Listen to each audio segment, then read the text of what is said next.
sebelum kita memasuki pembelajaran pada hari ini, kita akan menyanyi lagu wajib nasional, yaitu Garuda Pancasila. Untuk kakak kelas silahkan berdiri di depan untuk memimpin temannya menyanyikan lagu wajib nasional. Dan anak-anakku sekalian silahkan berdiri.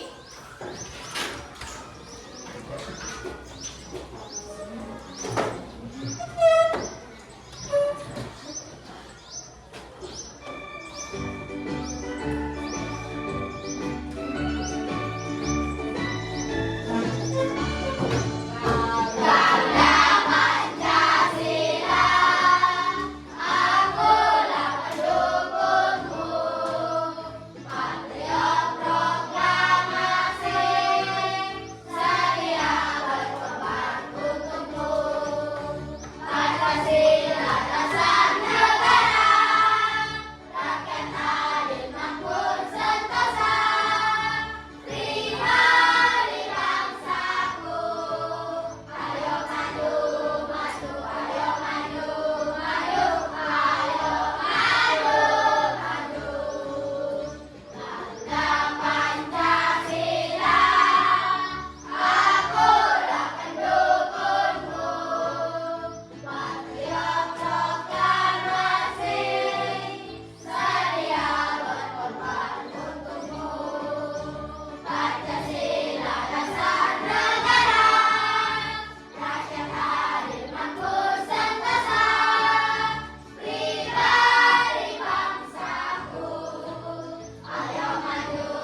kita lanjut ke video pembelajaran kita kali ini, jangan lupa di-subscribe dulu ya, agar anak-anak tidak ketinggalan akan video-video terbaru dari channel Hindu Online.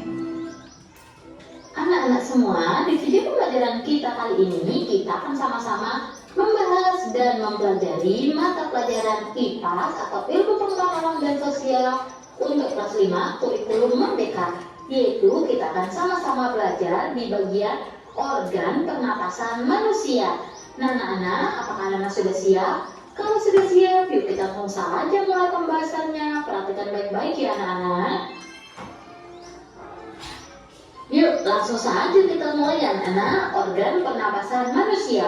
Apa sih arti pernapasan atau bernapas itu? Nah, pernapasan berasal dari kata bernapas. Bernapas adalah suatu proses menghidup oksigen atau O2 dan mengeluarkan karbon dioksida atau CO2 dan uap air oleh makhluk hidup melalui alat pernapasan. Nah, sedangkan oksigen ini adalah udara yang bersih, sedangkan karbon dioksida adalah gas beracun yang berbahaya jika tidak dikeluarkan dari tubuh. Jadi kita itu menghirup oksigen atau O2 anak-anak, kita menghirup udara yang bersih, lalu kita mengeluarkan CO2 atau karbon dioksida. Sekarang kita akan mempelajari satu persatu organ-organ pernapasan manusia anak-anak. Mulai dari organ yang pertama yaitu rongga hidung anak-anak. Nah, rongga hidung ini adalah tempatnya proses bernapas pada manusia yang diawali dengan menghirup udara melalui lubang hidung ke dalam rongga hidung. Nah, di dalam rongga hidung, udara mengalami penyaringan oleh rambut-rambut halus sehingga kotoran debu tidak ikut masuk bersama udara anak-anak. Nah, selain disaring, udara yang masuk dilembabkan dan mengalami penyesuaian suhu oleh selaput. Kemudian kita lanjut ke organ pernapasan yang kedua yaitu ada faring anak-anak. Nah, faring ini adalah proses setelah udara masuk ke hidung adalah masuk ke faring. Nah, pada faring terdapat episglottis yaitu yang berfungsi sebagai pembatas di antara saluran pernapasan dengan saluran pencernaan. Faring berfungsi untuk menghubungkan rongga hidung dengan laring. Organ pernapasan yang ketiga yaitu ada laring anak-anak. Nah, laring ini adalah proses setelah udara masuk ke faring adalah masuk ke laring. Laring atau teka atau jakun ini yang sering kita sebut dengan jakun ya anak-anak, terdapat di bagian belakang faring. Laring terdiri atas 9 susunan tulang rawan berbentuk kotak. Laring berfungsi sebagai tempat melekatnya selaput atau pita suara. Nah, aliran udara akan menggetarkan pita suara sehingga menghasilkan suara. Pada laring terdapat katup epiglottik yang otomatis tertutup saat menelan makanan sehingga tidak masuk ke saluran pernapasan. Nah, kita lanjut ke organ pernapasan yang keempat, ada trakea anak-anak. Nah, trakea terletak di depan kerongkongan dan tersusun atas tulang-tulang rawan yang berbentuk cincin. Nah, dinding trakea dilapisi oleh sel epitel berambut getah atau silia dan selaput lendir. Keduanya memiliki fungsi menahan dan mengeluarkan kotoran-kotoran yang terbawa masuk bersama udara. Nah, trakea ini bercabang dua anak-anak. Yang satu menuju ke paru-paru kiri dan yang satu menuju ke paru-paru kanan. Kemudian organ pernapasan yang kelima yaitu ada bronkus anak-anak. Bronkus ini adalah batang tenggorokan yang bercabang dua. Nah, yang satu menuju paru-paru kanan dan yang satu menuju paru-paru kiri. Nah, di setiap bronkus bercabang lagi menjadi bronkiolus. Cabang bronkiolus akan masuk ke dalam gelembung paru-paru yang disebut dengan alveolus. Dan organ pernapasan yang keenam ada alveolus. Nah, alveolus adalah tempat pertukaran oksigen dan karbon dioksida dalam paru-paru anak-anak. Dan yang terakhir, organ pernapasan manusia yang paling penting dan utama yaitu ada paru-paru anak-anak. Nah, paru-paru ini merupakan organ utama pernapasan manusia. Nah, inilah gambar paru-paru kita, anak-anak. Paru-paru, dan paru-paru ini namanya itu alveolus. Dan ini contohnya ya anak-anak dalam videonya, yaitu paru-paru. Nah, paru-paru ini memiliki cabang. Nah, anak bisa lihat ya di sini. Kemudian anak-anak, kita lanjut ya ke sistem pernapasan manusia. Bagaimana sih sistem pernapasan itu manusia itu atau proses pernapasan manusia? Nah, anak-anak semua, tahukah kalian, manusia memiliki dua mekanisme pernapasan. Ada pernapasan dada dan juga pernapasan perut. Lalu, bagaimana perbedaan keduanya? Berikut adalah penjelasan mekanisme pernapasan manusia. Proses pernapasan manusia yang pertama, pernapasan dada, anak-anak. Nah, ketika kita bernapas menggunakan dada, otot yang berperan adalah otot-otot di sekitar tulang rusuk. Otot-otot ini dibagi menjadi dua, yaitu otot tulang rusuk luar dan tulang rusuk dalam. Otot tulang rusuk luar memiliki peran untuk mengangkat tulang-tulang rusuk, sedangkan otot tulang rusuk dalam memiliki fungsi untuk menurunkan tulang ke rusuk ke posisi normal. Nah, jika otot-otot pada tulang rusuk luar mengalami kontraksi, tulang rusuk akan terangkat sehingga volume di dada menjadi lebih besar, anak-anak. Hal ini menyebabkan tekanan di dalam rongga dada menjadi lebih kecil karena tekanan udara yang di dalam rongga dada mengecil, akan menyebabkan aliran udara masuk dari luar tubuh ke dalam tubuh. Nah, proses ini disebut dengan inspirasi. Apabila kontraksi dari otot dalam tulang rusuk dan tulang rusuk kembali pada posisi semula, maka akan menyebabkan tekanan udara di dalam tubuh menjadi bertambah.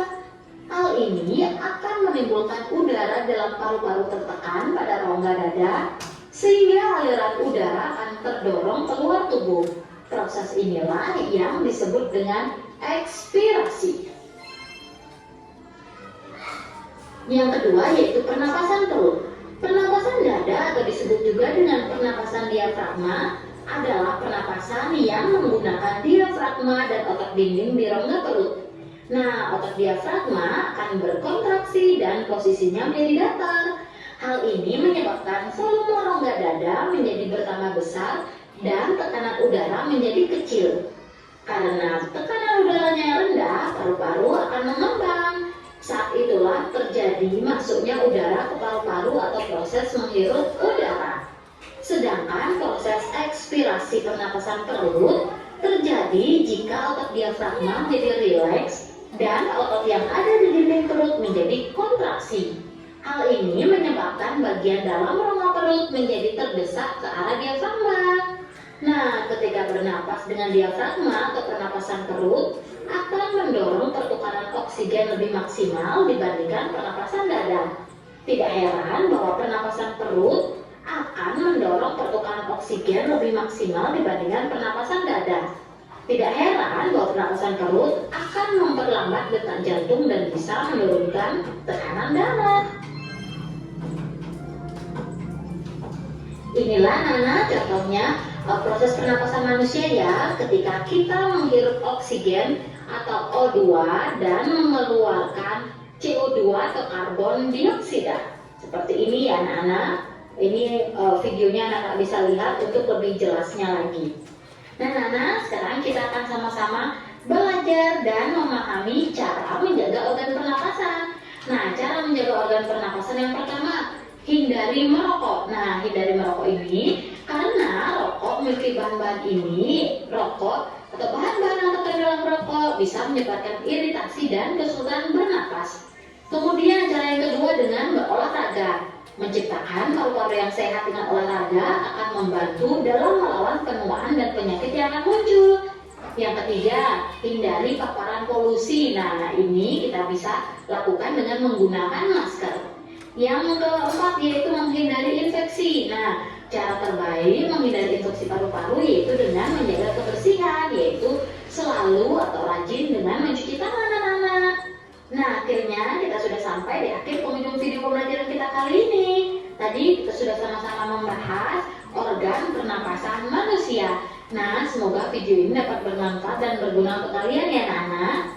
Kakak berharap dimanapun kalian berada, tetap semangat belajarnya, sehat selalu dan tetap semangat belajar bersama channel Bimbel Online.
Leaflet batuk.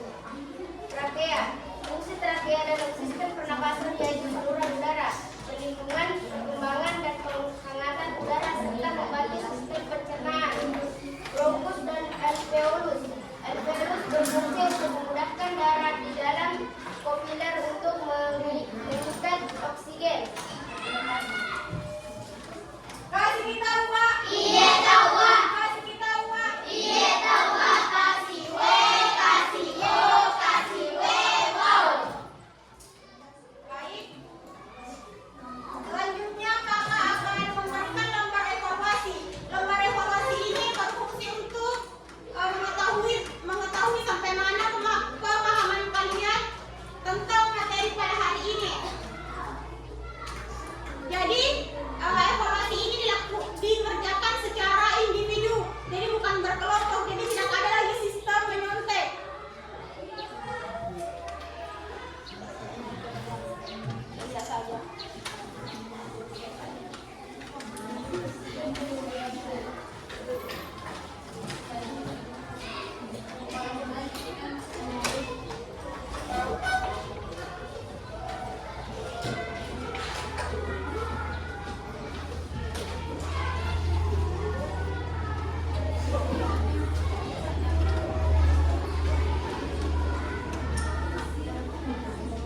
Baik, silahkan kerjakan.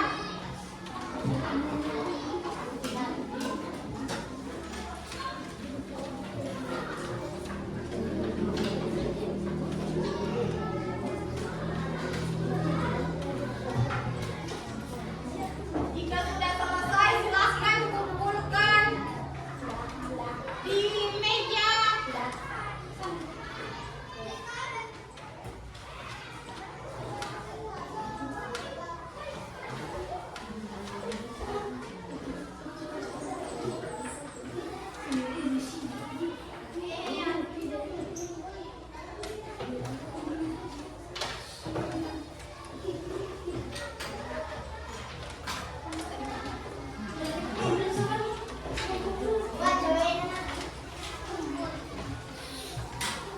Silahkan kumpulkan di meja.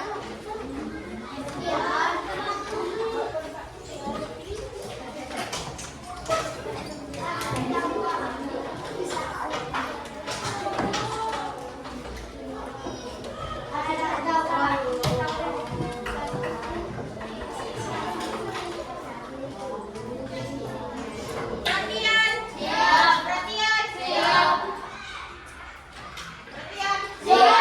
Tabuk 1, tabuk 2, tabuk 3, tabuk 4, tabuk 5, tabuk 5. Baik, itulah pemaparan materi pada hari ini. Lebih dan kurangnya mohon dimaafkan. Tarik untuk kesimpulan materimu, kesimpulan dari materimu. Lalu sampaikan nih pembelajaran berikutnya minggu depan, pembelajaran besok. Masih berhubungan dengan masih